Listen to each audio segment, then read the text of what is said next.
यदि किसी विधानवाचक वाक्य को निषेधवाचक वाक्य में बदलना हो तो उसमें क्रिया शब्द से पहले नहीं जोड़ दीजिए।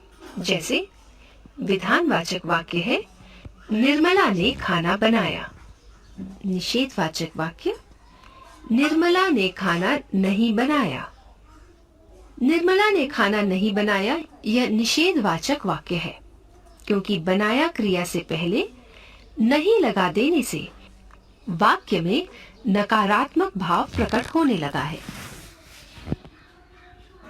इसी प्रकार यदि हम किसी विधानवाचक वाक्य से विस्मयवाचक वाक्य बनाना चाहते हैं तो वाक्य के आरंभ में विस्मयबोधक शब्द जोड़ दें। जैसे विधानवाचक वाक्य शिखा स्कूल गई। विस्मयवाचक वाक्य अरे वाह शिखा स्कूल गई। बच्चों, यह एक विस्मयवाचक वाक्य है क्योंकि इसमें अरे वाह विस्मयबोधक शब्दों का प्रयोग हुआ है। इनसे आश्चर्य या विस्मय का भाव प्रकट हो रहा है।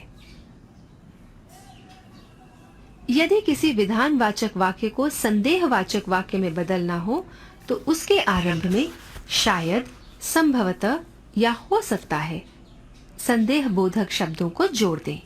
जैसे विधानवाचक वाक्य मुख्यमंत्री जी कल नेपाल जाएंगे। संदेहवाचक वाक्य शायद मुख्यमंत्री जी कल नेपाल जाएंगे।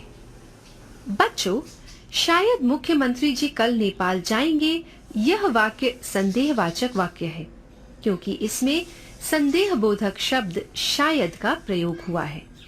इसके प्रयोग से मुख्यमंत्री जी के कल नेपाल जाने में संदेह होने लगा है कि पता नहीं मुख्यमंत्री जी कल नेपाल जाएंगे या फिर नहीं। यदि आप किसी विधानवाचक वाक्य को आज्ञावाचक वाक्य में बदलना चाहते हैं तो उस वाक्य को आदेशात्मक या आज्ञार्थक रूप में लिख दीजिए।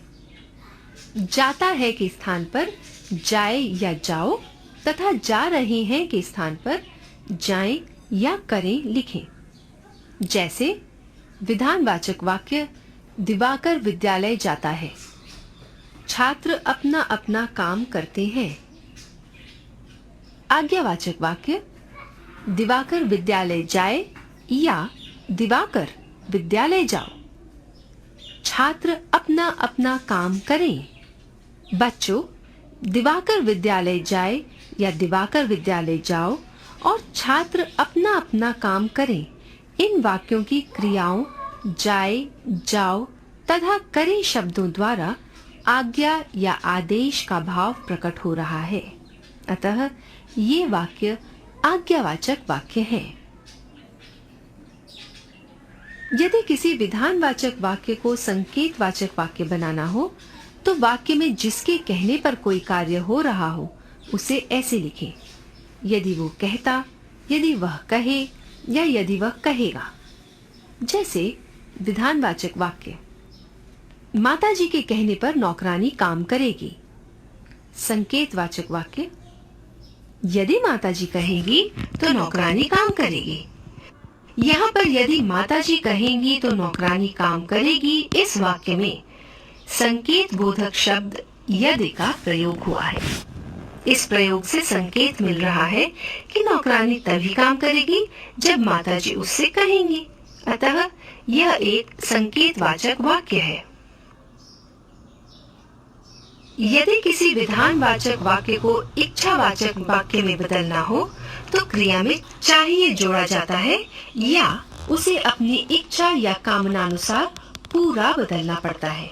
जैसे विधानवाचक वाक्य इच्छावाचक वाक्य वह जाता है, उसे जाना चाहिए। मुझे खजुराहो के मंदिर देखने की इच्छा है। काश मैं खजुराहो के मंदिर देख पाता। यहाँ प्रथम वाक्य में जाना चाहिए तथा दूसरे वाक्य में काश और देख पाता आदि शब्दों के द्वारा बोलने वालों की इच्छा का बोध होता है। अतः यह एक इच्छावाचक वाक्य है। बच्चों, यदि किसी विधानवाचक वाक्य को प्रश्नवाचक वाक्य में बदलना हो तो विधानवाचक वाक्य में क्या, कहाँ, कब, कैसे, किसको, किसकी आदि प्रश्नवाचक शब्दों को जोड़ दिया जाता है। जैसे विधानवाचक वाक्य, रसोइये ने खाना बना लिया है। प्रश्नवाचक वाक्य, क्या रसोइये ने खाना बना लिया है?